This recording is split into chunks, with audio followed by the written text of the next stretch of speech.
Hello guys, ഇന്ന് നമ്മൾ നല്ല അടിപൊളി ഒരു ചിക്കൻ കറിയുടെ റെസിപ്പി ആയിട്ടാണ് വന്നിരിക്കുന്നത്. ഇത് നമുക്ക് നെയ്ച്ചോറിൻ്റെ കൂടി പത്തിരിൻ്റെ കൂടി അതുപോലെ തന്നെ പൊറോട്ടൻ്റെ കൂടെയൊക്കെ കഴിക്കാൻ പറ്റും നല്ല ഗ്രേവിയോട് കൂടെയുള്ള ചിക്കൻ കറിയാണ്. അപ്പോൾ അതിന് വേണ്ടി ആദ്യം നമ്മൾ ചട്ടി അടുപ്പിൽ വെച്ചിട്ട് വെളിച്ചെണ്ണ ഒഴിച്ച് അതിലോട്ട് വലിയ ജീരകം ഇട്ട് കൊടുത്തിട്ടുണ്ട്.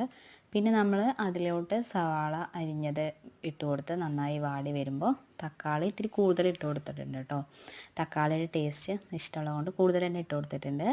പിന്നെ അതിലോട്ടൊരു 4-5 പച്ചമുളക് മുറിച്ചതും പിന്നെ മല്ലിയില കറിവേപ്പില കൂടെ ഇട്ട് നന്നായി ഇളക്കി കൊടുക്കുന്നുണ്ട്. ഇനി അതിലോട്ട് നമ്മൾ ഇഞ്ചി വെളുത്തുള്ളി ചതച്ചതൊക്കെ ഇട്ട് നന്നായി അതിൻ്റെ ആ പച്ചമണമെല്ലാം മാറുന്നത് വരെ നന്നായി ഒന്ന് ഇളക്കിയെടുക്കണം. അത് കഴിഞ്ഞിതാ മല്ലിപ്പൊടി, മുളക് പൊടി, മഞ്ഞൾപ്പൊടി, കുരുമുളക് പൊടി, പിന്നെ ഗരം മസാലപ്പൊടി ഇത് നന്നായി ഇട്ട് കൊടുക്കുക. മല്ലിപ്പൊടി ഇത്തിരി കൂടുതൽ ചേർത്ത് കൊടുക്കുന്നുണ്ട്. ഇട്ട് കൊടുത്ത് നമ്മൾ നന്നായി ഇളക്കി കൊടുത്ത് അതിലോട്ട് നമ്മൾ ചിക്കൻ കഴുകി വെച്ചത് കൂടെ ഇട്ട് കൊടുക്കുന്നുണ്ട്. നന്നായിട്ട് കുറച്ച് നേരം ഇളക്കി അതിൽ ഉപ്പ് കൂടെ ചേർത്ത് കൊടുത്ത് നന്നായി ഇളക്കിയെടുക്കാം. ഇനി നമ്മൾ ഇതിലോട്ട് ആവശ്യമായ വെള്ളം കൂടെ ഒഴിച്ചു കൊടുത്ത് വേവിച്ചെടുക്കുക. നല്ല ഗ്രേവിയാക്കി വേവിച്ചെടുക്കുക. ഒരുപാട് വെള്ളം ഒഴിക്കേണ്ട ആവശ്യമില്ല കേട്ടോ.